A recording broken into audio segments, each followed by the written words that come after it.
I love how she has a glove in addition to her club, so she can decide which weapon she wants to use depending on your offense. Hi there, this is Ina from Taproot Tarot, and today I thought I'd do the tag Show Us Your Decks. I saw it on Tammy Pie's channel, and it was started by Angel, and her channel is new to me and it's a delight. It's Feeding My Soul 1212. I'll link her original video down below. And this is just a really fun tag. I've had actually a rough week. There's been a bit of a family crisis, and I had a video planned for you for last Tuesday, and I still plan to do it this weekend. It's about my full and new moon practices and the decks associated, and it also includes an artisan unboxing. And you can hear my dog shuffling around down below. He's hoping for some food, but he's out of luck. So I've been dying to open up this artisan delivery since last week, but you know, life got in the way and we're getting through it. And now I don't feel like I have the mental fortitude to talk to you about my moon practices, but I thought a really fun tag, kind of low pressure, sounded really nice. So that's what I'm gonna do. And then this weekend, you'll get another video from me, which I'm really looking forward to as well. So let's begin. This is a tag with 15 prompts that are really fun. So the first one is a deck that a deck that you want to use, but for whatever reason hasn't seen any playtime on your desk. And please pardon my dogs playing in the background. They think it's dinner time, but it's a little bit early. So this is one of the Anima Antiqua decks by Lo Scarabeo. And it's a Tarot de Marseille. It is a Besançon tarot, which means it has Jupiter and Juno.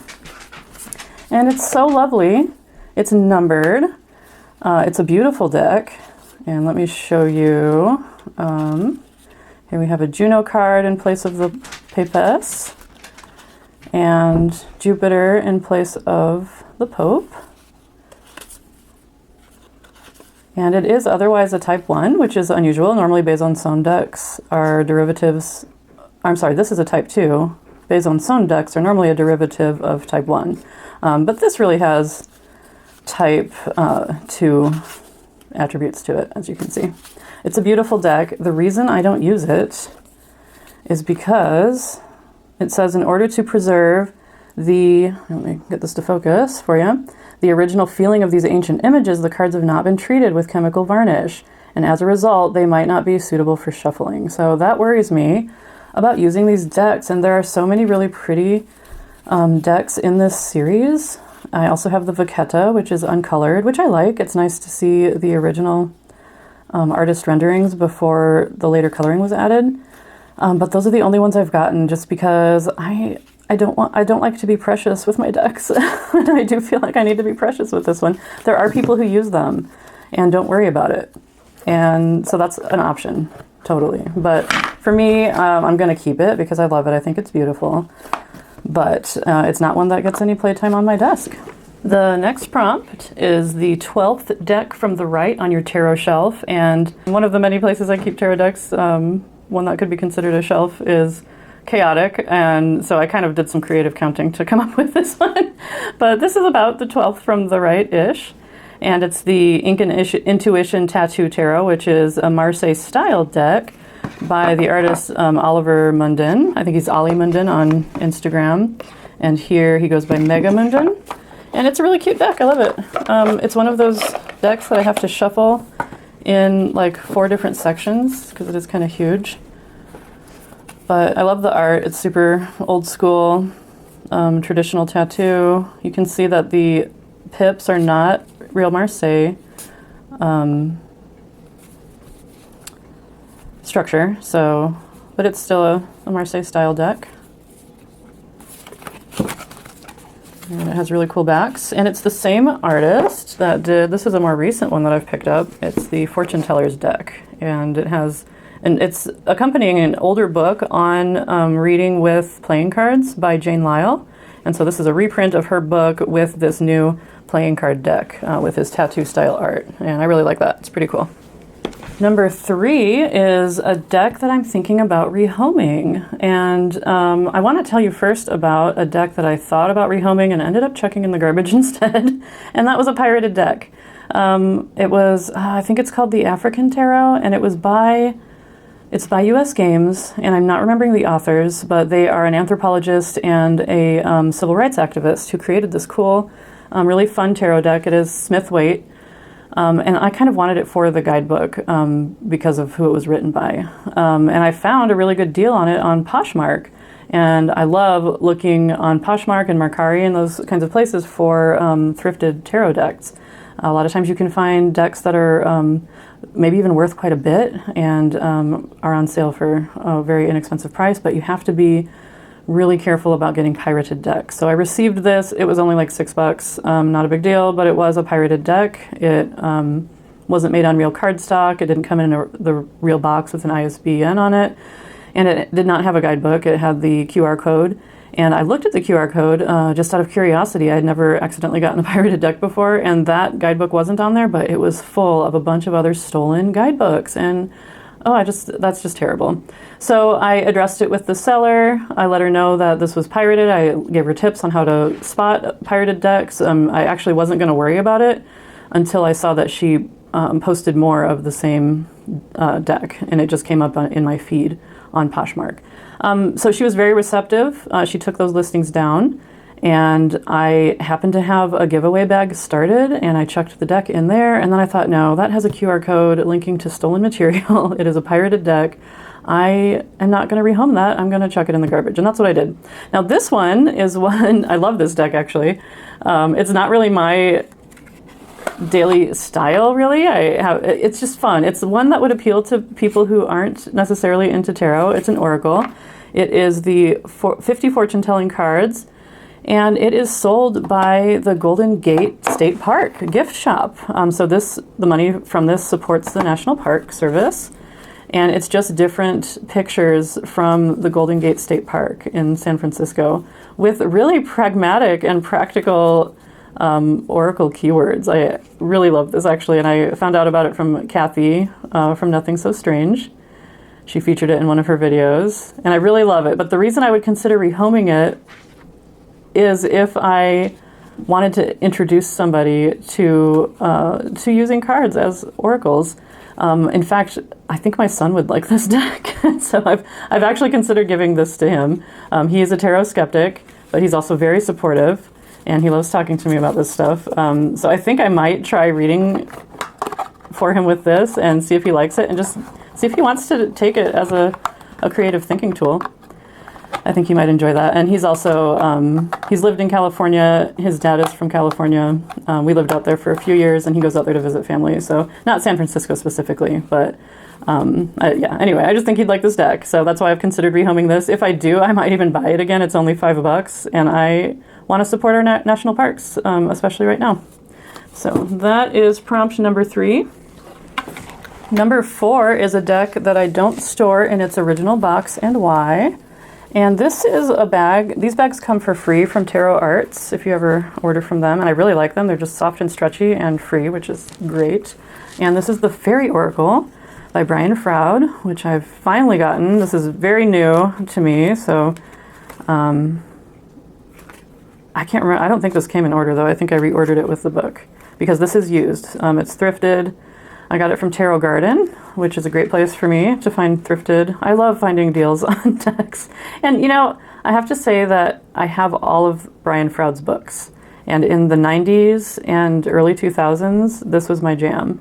And I loved this art. I still love it. It doesn't appeal to me as much anymore because that was a phase.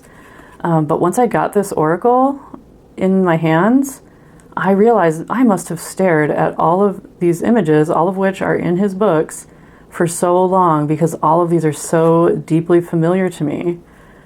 And even though I haven't looked at them in decades, they still just really kind of resonate with me in a, shall we say, nostalgic way.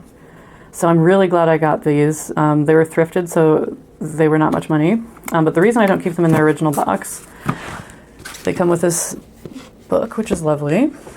And this is the box. So for one thing, it's huge. But for another thing, it has, like, the inside is all kind of torn up, kind of the structure in the inside. And it has some glue in there, which is gummed up, or it's kind of gummy. So I didn't want my cards sitting on that, and that is why I keep it in this bag that I got for free from Tarot Arts. That's a store in near LA that was affected by the LA fires, so I like to patronize them whenever I can. Number 5 is a deck with more or less than 78 cards. And I have several that have fewer than 78 cards, but in her original video, Angel said that more was preferable. Now, of course, the obvious choice would be one of the several Minchiatis that I have, because those all have more than 78 cards. But I'm choosing the Manuscript of Initiations Tarot by Dark Sinever. This is their only tarot that it's their only historical tarot that I'm aware of. They just sent me an email telling me about some new decks that they had in. And I took a look and didn't really see any that I liked. This is still in order, and it's one that I want to delve into more, but I so far have just been checking out this guidebook because it has information on all this collaged artwork in it. It's a super thin deck. That might be another reason I haven't reached for it as much, but I love looking at it. The images are super tiny, but it does have some interesting and I think cool extra cards. Let me get to those. The world. Well, we'll just look through. They're in here somewhere. They might be at the very end. Actually, I may have taken them out. Yeah, that's probably it. I took them out.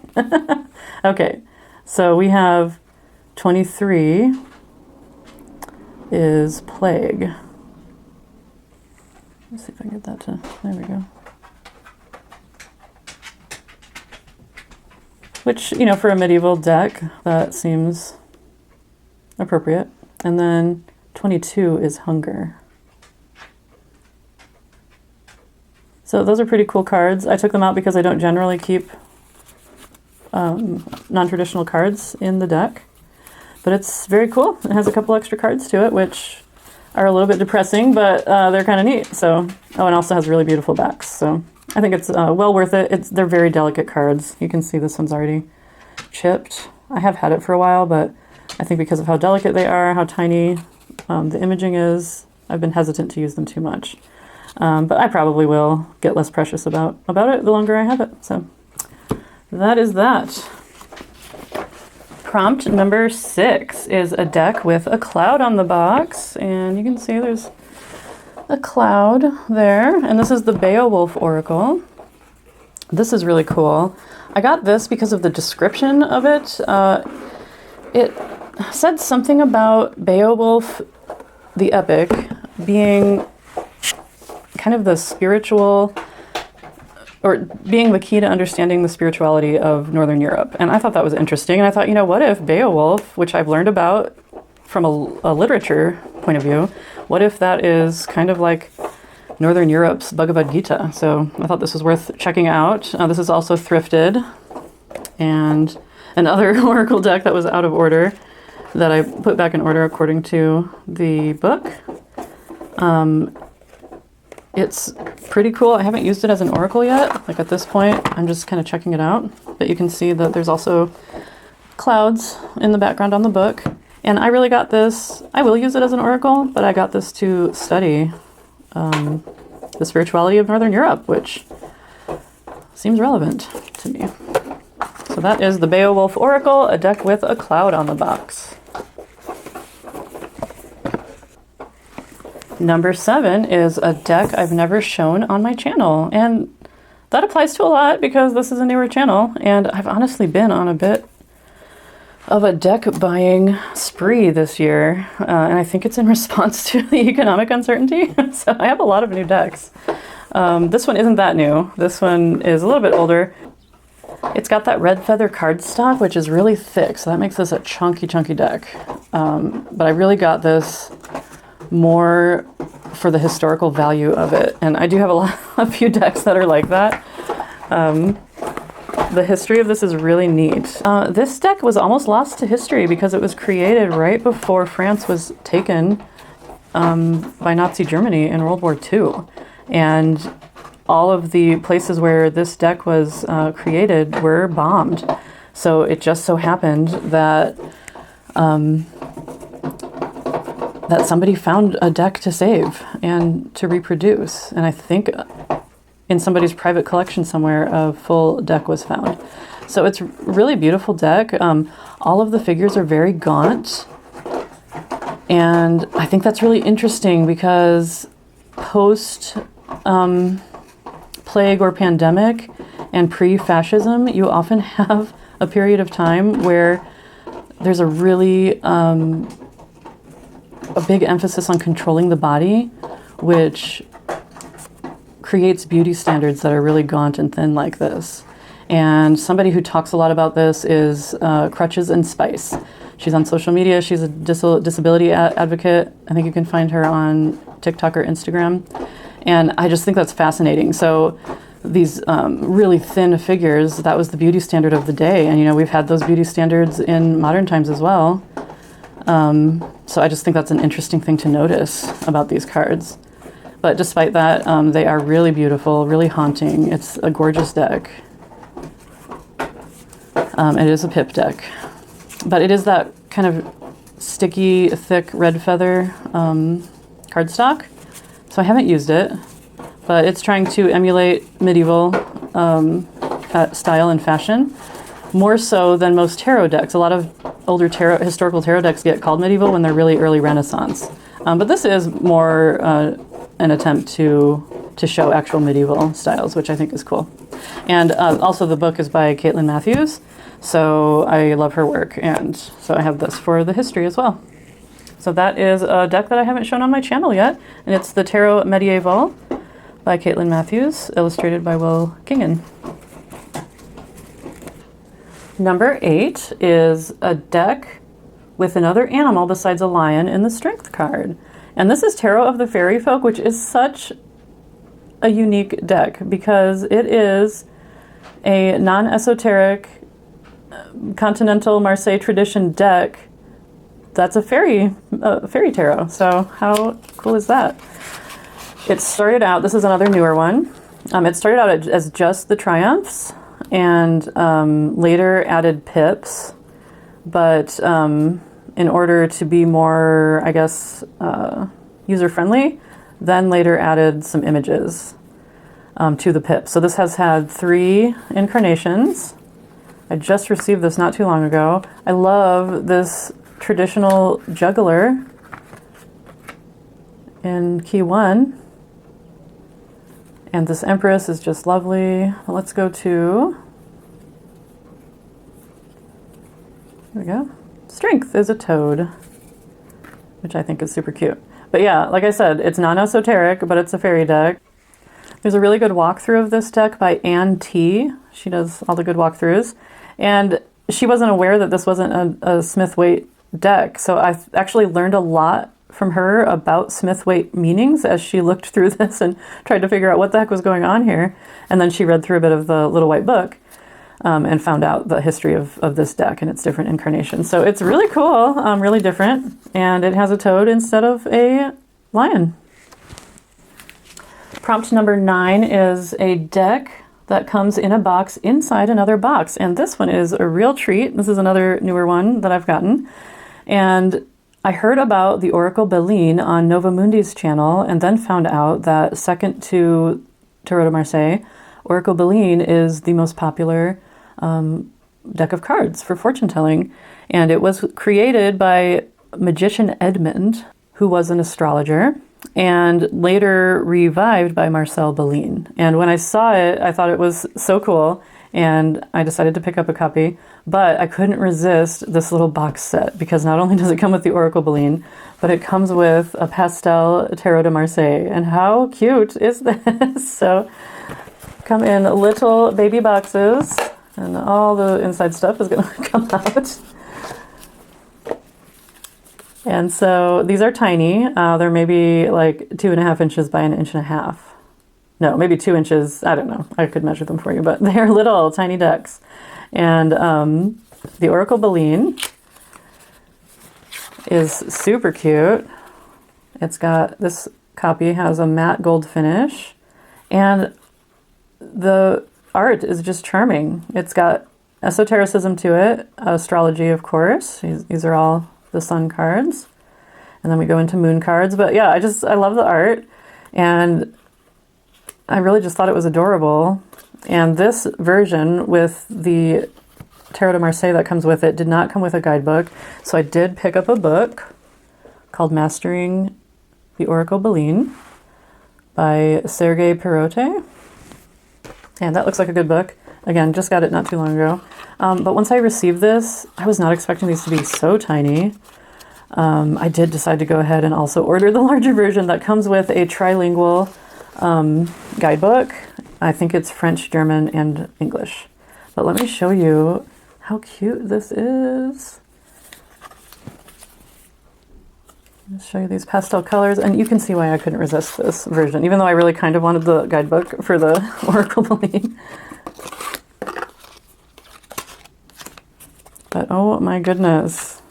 These are by Carta Mundi. And I'm a little confused on that. The other version is by Grimaud, and I'm not sure if those two are related or how that works, or if they're completely different companies. This is looking a little more blue on camera, but in real life this is a really pretty pastel, kind of lavender purple. And I'll just flip through a few cards here for you so you can see these super cute colors. And it's just a tiny little deck, which I think will come in handy. So I won't show you all of them. I love when the crustacean in the moon card is blue because it's like it's down in the depths. So you can see the shape of it, but not its color. But yeah, these are just so cute and very beautiful colors. Looks like a typical Conver deck to me.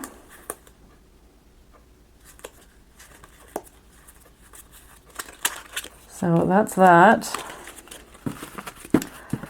This is the Oracle Bellene with the Pastel Tarot de Marseille by Carta Mundi. And it is a deck that comes in a box within a box. Number 10 is a deck that would not appear in a top 10 favorites video. And I wanted to choose one. I didn't want to choose a deck that I didn't like. I might have one or two that I don't like as much as I wish I did. But this is a Robert M. Place deck. I really respect Robert M. Place. I love his art. He's a genius for sure. So I was really interested in the Alchemical Tarot de Marseille because it's just a cool idea. All of the triumphs have a quote from old Hermetic alchemical writings, which is just really neat. And so I wanted this deck to study and to check out the guidebook and what he had to say. But when I received it, it's got a really cool box. It's fabric covered.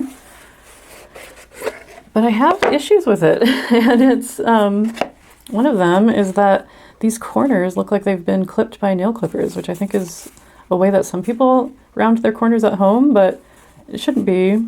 Like a professional box or a deck shouldn't be coming this way, I don't think so.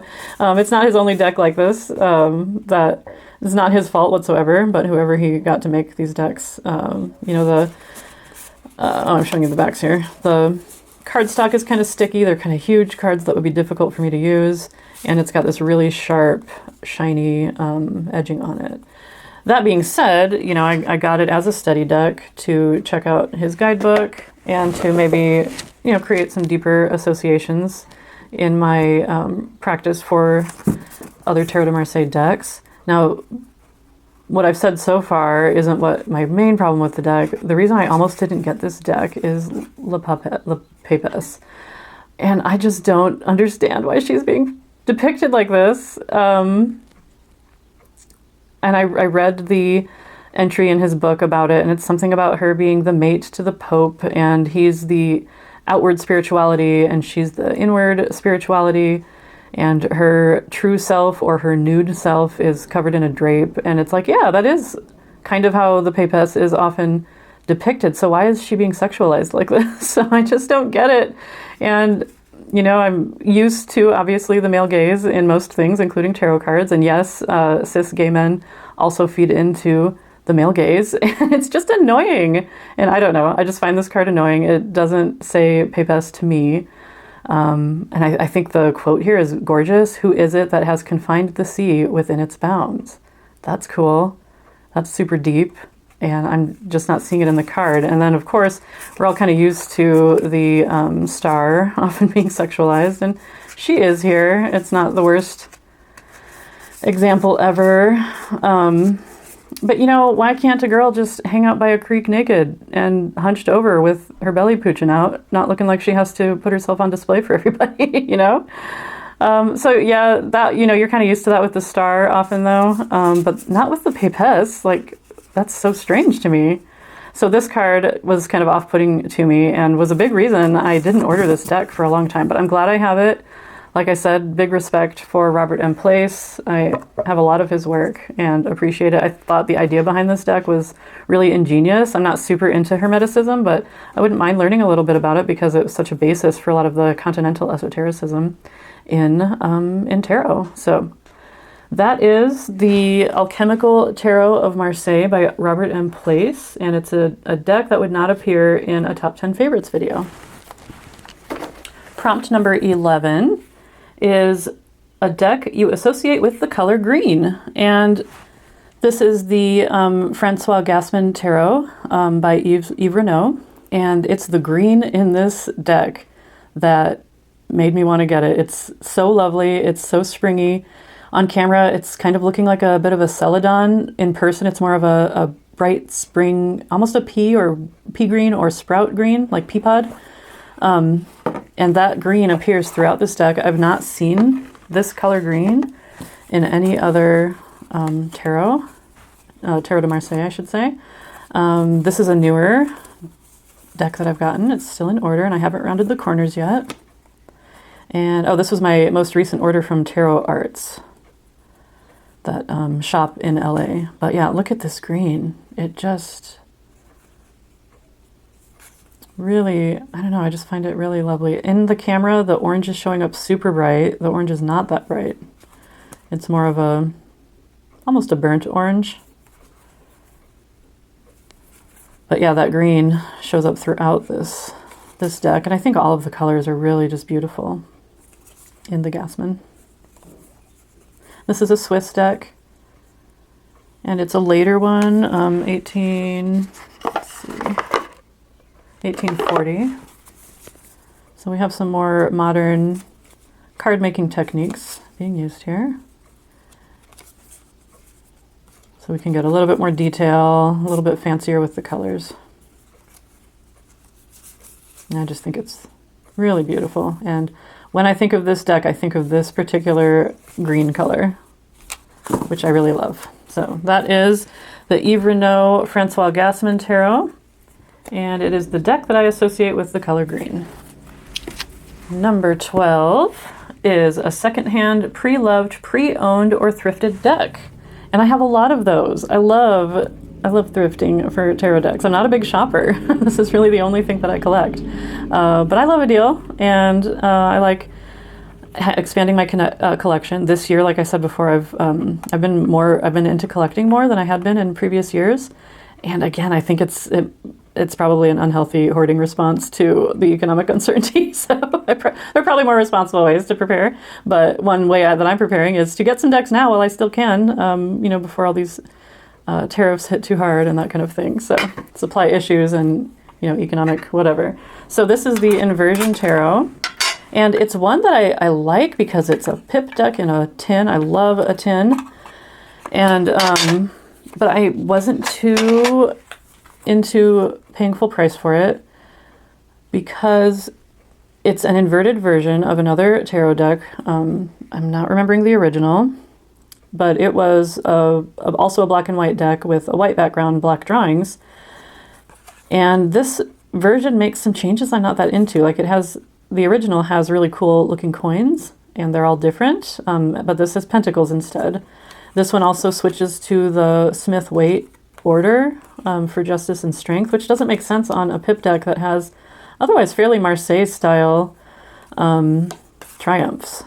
So other than that though, I like having a black and white deck because it just kind of, even looking at the backs, it activates a different part of the brain, I feel like. And so it's a really good meditative deck. Or if I were to get into scrying, I think it would be a cool scrying deck. And the art is really cool. This is the style of sun that we see on the Via Veil, I think. It has horsemen instead of knights. I really like the art.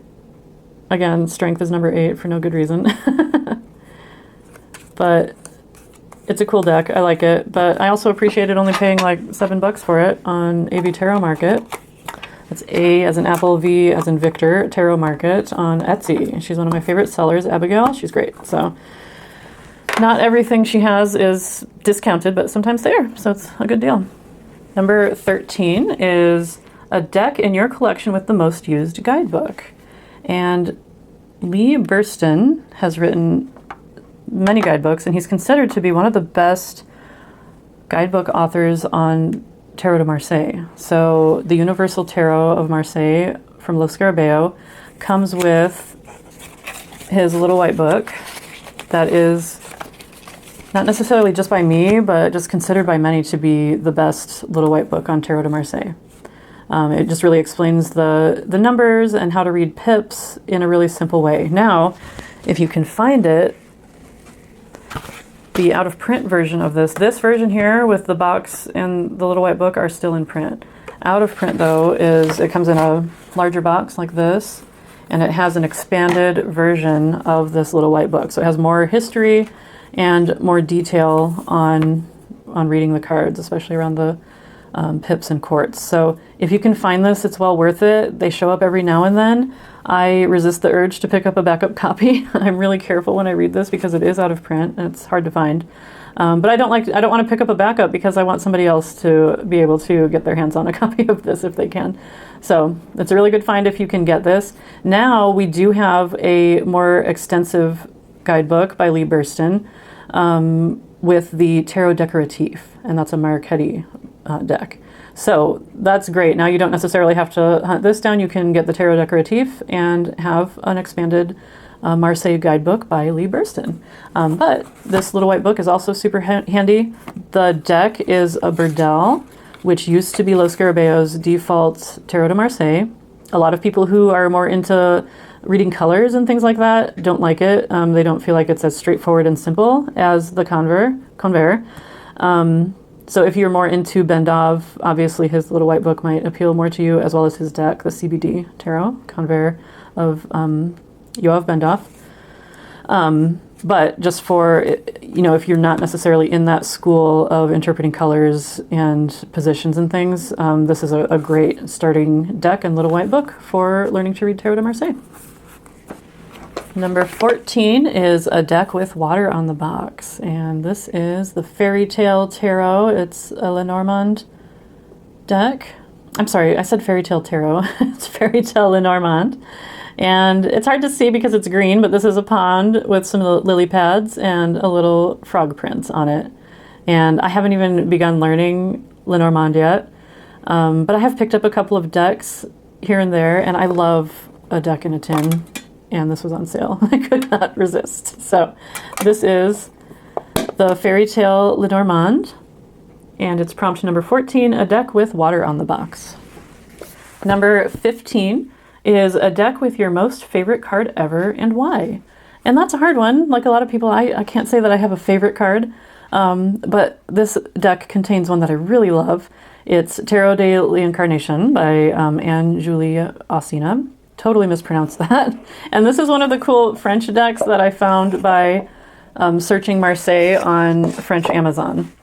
And then I found the deck available at a international bookseller in Texas. So it has a beautiful box. It has the star on the inside. And I love this tarot. It's so beautiful. And I'm just going to flip through until we find the one that's pretty close to one of my favorite cards. The black borders, I think, really set off the bright colors. It has these cool backs that have blue eyes on them. I love this feminine chariot card. And I love these horses too. These remind me of my dogs because this guy's kind of a doofus and she is just really annoyed, but she's very smart. So these remind me of my two dogs. And he has very cute eyeshadow, which I like as well. This deck does have Kabbalistic associations, but they're kind of tucked into the images, so you don't really have to pay attention to them if you don't read those. I love the colors in this deck, though.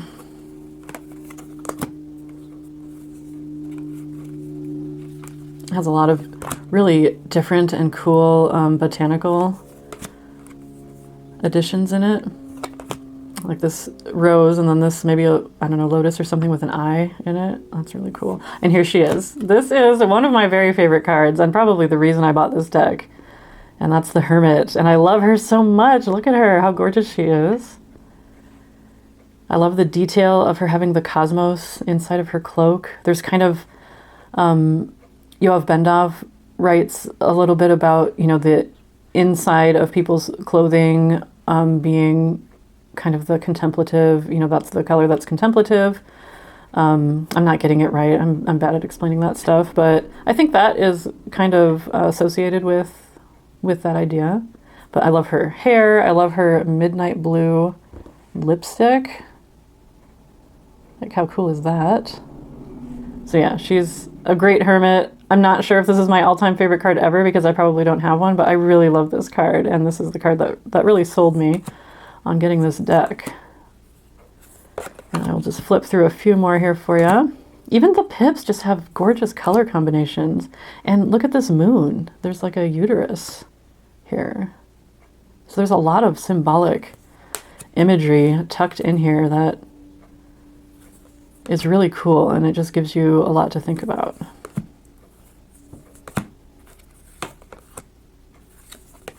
This is the only card with a black background in the deck, and I love that it's this 90s day glow death.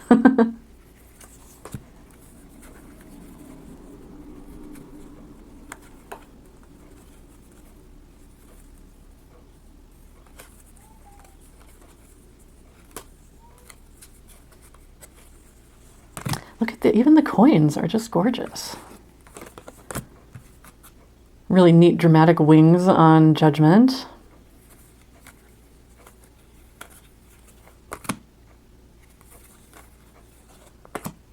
Love this sweet page of cups. The Valet of Cups is always so sweet with the flowers around their head.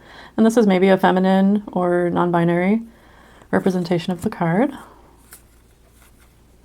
Gorgeous star card.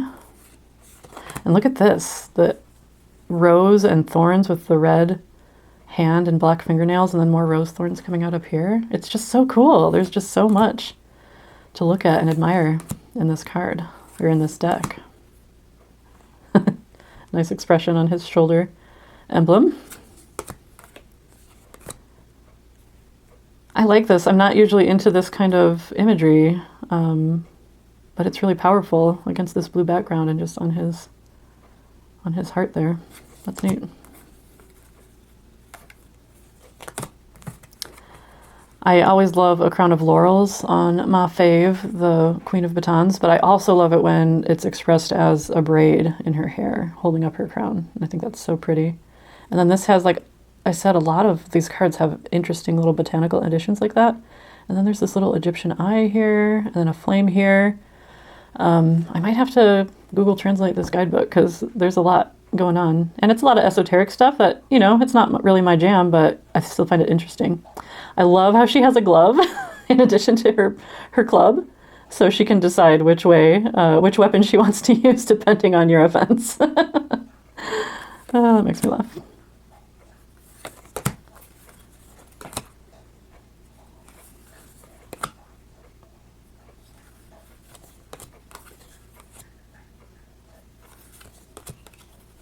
Yeah, let's just appreciate these cards because they are so gorgeous.